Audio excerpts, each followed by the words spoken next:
Il y a eu, il y a un certain nombre d'années, des livres sur les gnostiques américains. Je me rappelle notamment un livre de Raymond Ruyère à propos de l'avenir qui s'appelait « Les 100 prochains siècles ».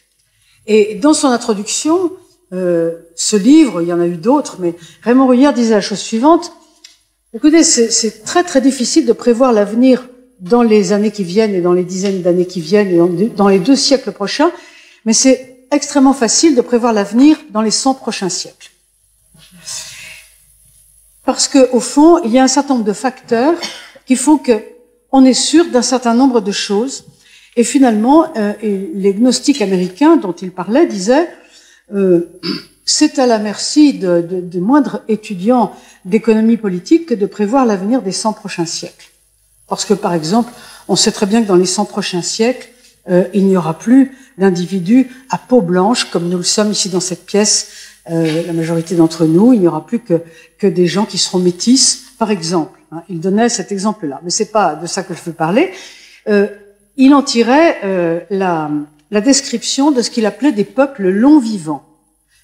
Des peuples qui vont vivre longtemps et qui dureront longtemps. Et de cela, nous sommes sûrs, disait-il, pour les 100 prochains siècles, c'est que les gens qui vivront encore sont des gens dont la vie aura un sens. Les autres seront morts. C'est pas plus compliqué que cela. Alors, comme dans votre papier, j'ai lu, en votre présentation, j'ai lu que votre livre était un livre d'opinion et non de prospective. Je me permets, donc, ayant lu cela, d'accentuer cette proposition. Les cultures privées de sens mourront et seront remplacées par d'autres cultures qui, elles, ne seront pas privées de sens. Ou si vous préférez, puisque vous parlez de l'avenir, il n'y a d'avenir que là où il y a des significations.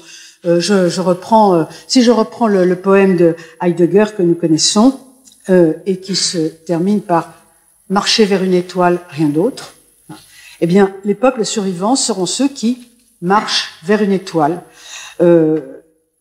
Je pense que, enfin, c'est mon interprétation, que les jeunes terroristes d'aujourd'hui, ceux qui balancent des pétards ici ou là, et des pétards dangereux, sont des gens qui ont enfin trouvé une étoile. Évidemment, elle est sanglante, mais enfin, c'est mieux que rien. C'est pourquoi je crois que la moindre interrogation sur l'avenir récuse la postmodernité occidentale, parce que précisément c'est une période et une culture qui est en train de se supprimer elle-même par défaut de sens, ou si vous préférez, pour reprendre le thème en question, par défaut d'étoile.